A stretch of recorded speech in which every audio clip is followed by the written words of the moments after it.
Lenin gave a deliberately distorted, ideologized assessment of Tsarist Russia, calling it a prison of nations and the most backward country, even more backward than China. This statement is fundamentally wrong. Representatives of ethnic minorities in the Russian Empire could occupy high government posts.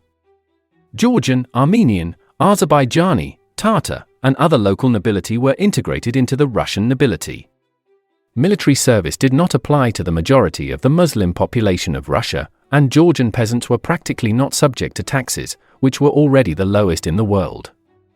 Russia demonstrated striking examples of religious tolerance and supported religious minorities. For example, all Muslim children were allowed to study in educational institutions.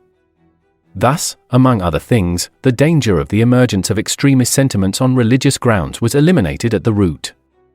The geopolitical plans of Tsar Nicholas II included the expansion of the empire to the southeast and the gradual annexation of Tibet and Mongolia, whose peoples themselves expressed a desire to join Russia. It was under this scheme that Tuva came under the protectorate of Russia in 1914.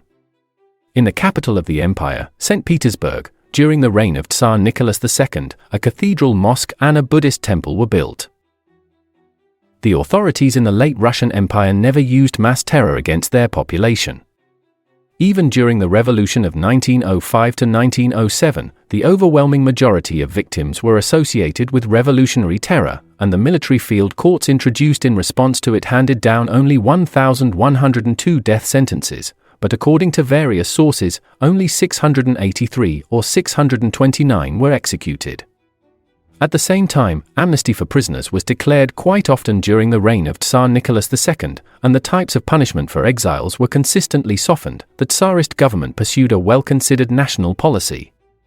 A well-coordinated system of relations between the center and the outskirts, the imperial government, and local communities was created. The administrative and legal system took into account the religious and national characteristics of the peoples and their customary law, which ensured certain political stability and the development of culture and economy. The process of integrating the outlying peoples into the general body of Russia was underway. Throughout the 19th century, the political and administrative order of Russia was built taking into account the ethno-religious aspect, which was especially evident in the Caucasus and the southeastern regions of the empire. At the time when Lenin was writing his famous book, The Development of Capitalism in Russia, in his distant exile in Shushenskoye, the next volume of the world-famous encyclopedic dictionary, Brockhaus and Ephron, with the article Russia, was published in St. Petersburg in 1899. This article stated the following: the state budget of Russia increased from 1837 to 1897 more than ninefold, while the budget of England increased only 2.5 times, and France 2.75 times.